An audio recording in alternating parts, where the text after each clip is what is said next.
अब बात करते हैं मीडिया एंड एंटरटेनमेंट सेक्टर। नाम सुनकर समझ में आ गया होगा कि इस सेक्टर में कौन सी कंपनी आती है। ऐसा कोई नहीं होगा इस सेक्टर को जानता ना होगा।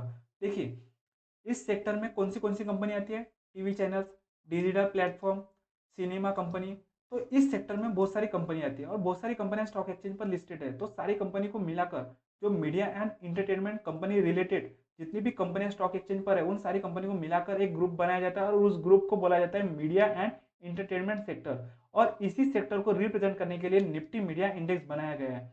देखिए, निफ्टी मीडिया इंडेक्स को देखकर आप है ना इंट्राडे में अच्छा खासा प्रॉफिट बना सकते हो। और निफ्टी मीडिया इंडेक्स को देखकर आप है ना मीडिया सेक्टर के रिलेटेड स्टॉक का ट्रेंड आइडेंटिफाई कर सकते हो। अगर आप एक बिगनर हो और आप इंट्राडे ट्रेडर हो तो आपके दिमाग में एक सवाल आया होगा कि वो कैसे। तो वो ऐसे कि अगर निफ्टी मीडिया इंडेक्स अगर इंट्राडे के दिन 1% की मूवमेंट दे रहा है तो इसका मतलब है कि मीडिया सेक्टर के जितने भी स्टॉक्स है वो सारे स्टॉक आज बुलिश रहेंगे, यानी अपसाइड मूवमेंट दे सकते हैं। तो आप मीडिया सेक्टर के रिलेटेड जितने भी कंपनियां स्टॉक एक्सचेंज पर है उन सारी कंपनी को मैनुअली देखोगे और आपकी जो भी स्ट्रेटेजी है उसमें अप्लाई करने की कोशिश करोगे। और आपकी जो बाइंग की कंडीशन है अगर वो सारी कंडीशन यानी सारे रूल मीट होते हैं तो आप उसमें बाइंग की पोजीशन बनाओगे और जो अपसाइड मूवमेंट आएगी वो इंट्राडे में प्रॉफिट बनाने की कोशिश करोगे।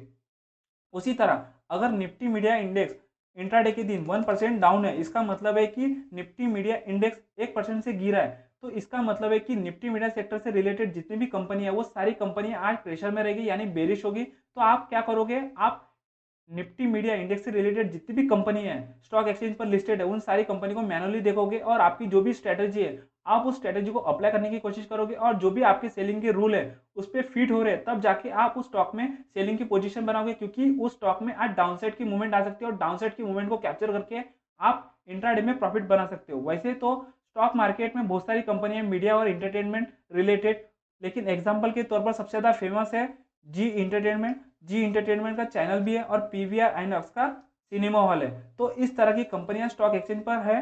लेकिन जब आप किसी भी कंपनी में इन्वेस्टमेंट करते हो तो आपको पता होना चाहिए कि इस कंपनी में कितना रिस्क है।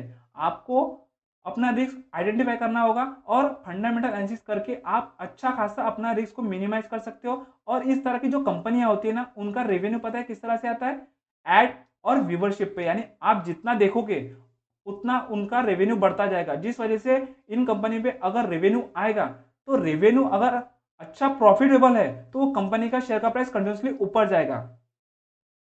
अब बात करते हैं हम लॉजिस्टिक्स सेक्टर की। इस सेक्टर में कुरियर सर्विसेज आती है, कार्गो कंपनीज आती है, शिपिंग कंपनी आती है। वैसे तो स्टॉक एक्सचेंज पर बहुत सारी कंपनियां, लेकिन उनमें से कुछ कंपनियां जो लॉजिस्टिक्स सेक्टर से रिलेटेड है उन सारी कंपनी को एक ग्रुप में डाला जाता है और उसी ग्रुप को कहा जाता है लॉजिस्टिक्स सेक्टर। देखिए, वैसे तो स्टॉक मार्केट में एग्जांपल देने के लिए बहुत सारे, लेकिन ज़्यादातर जो फेमस स्टॉक है वो है डिलीवरी और ब्लू डार्ट।